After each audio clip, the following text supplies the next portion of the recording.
Hello everyone, my name is Dr. Asad and welcome to this series of Python for Everyone. Super excited to see that you were able to do your comments and your print function writing your name in it. In this particular video, we shall discuss something which is used throughout the series, so it is quite important. Now, if I write something after the hash key, you should be able to know quickly what it is. Exactly, this is called comment and Python will not execute it. Anything after hash key are comments, but in this particular video, we'll talk about data types. Remember in the last video when I was doing the print function, we said I'll print out strings. Now there are few data types that we could store, write and execute in Python environment, so it is essential for all of you to have an idea of what they are and what they actually mean. The data types that we will study are called strings. Another one is called integers. And the last one are called float numbers. Now, what are integers? Integers are basically any text you write in Python.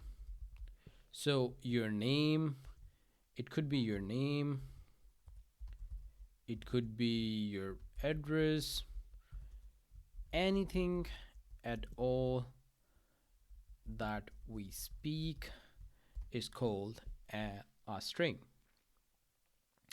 Such as if we write our name like we did in our last session, Mohammed A.B. Fayaz, Python will store this as a string, which is text in layman terms. The second thing that you need to look at is called integers. Now, any numbers, or rather whole numbers, are called integers. Now, what are whole numbers? For those who have a mathematical background, they would know what it means. For those who don't know any math, I'll make it simple. Any whole number means numbers with no decimal point, such as 1, 5, 10, or even 1 million. All of these are basically called numbers or integers in Python. Similarly, in the float ones, as you might have guessed it, these are called numbers with decimal point, such as 1.1, 5.21, or 4.5, any number at all after decimal point. So the two things that we have learned are strings and numbers. Within numbers, we have studied integers, which are the whole numbers, and float numbers, which are the decimal points. To give you an example, I can do two print functions such as print an integer called Mohammed A.B. Fayaz, or print maybe just 2. If it works, we'll see, or 2.42, something like that. Let's see if it prints out. Now, in a print function, one thing that you have to be careful is it will give an output without giving you what data type it is. There are different ways to work it out, but for now, all you have to consider is this was a string, this was a number, and this was a decimal point. But how do we figure it out from our code? One quick method is a decimal is a decimal, which will simply be a float number. A whole number is an integer simply by looking at it.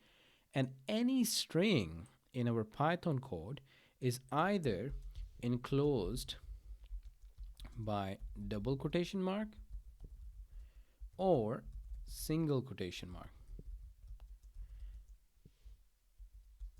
This is an identification of a string. For integers, these are whole numbers, and for float numbers, these are decimal point numbers. Now, this is quite straightforward, but it is essential that you know these things before we move to any other functions in a Python. The task for this video is, please write two print functions. The first print function should contain a string. Remember, a string is something enclosed by a double quotation mark or a single quotation mark with your name. The second one should contain a print function, a whole number, or a decimal number if you want to be precise, of your age, such as if you are 2 years, maybe 10 years old and 2 months, write 10.2. If you are 10 years old and maybe 10 months, write 10.10. Go on, pause the video and write two print functions, one with your name on it and other one with your age.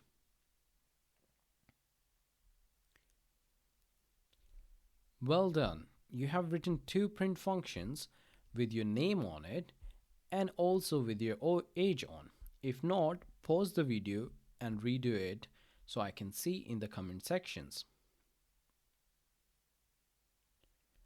Excellent. That was the whole motive of this video, that you should be able to understand three different data types. One, writing a string, which is a text. Second, writing integers, which are numbers. And finally, writing float numbers, which are decimal points. That's it for this particular video. And we'll see in the next video how we could use these data types into different functions. Till then, take care and goodbye.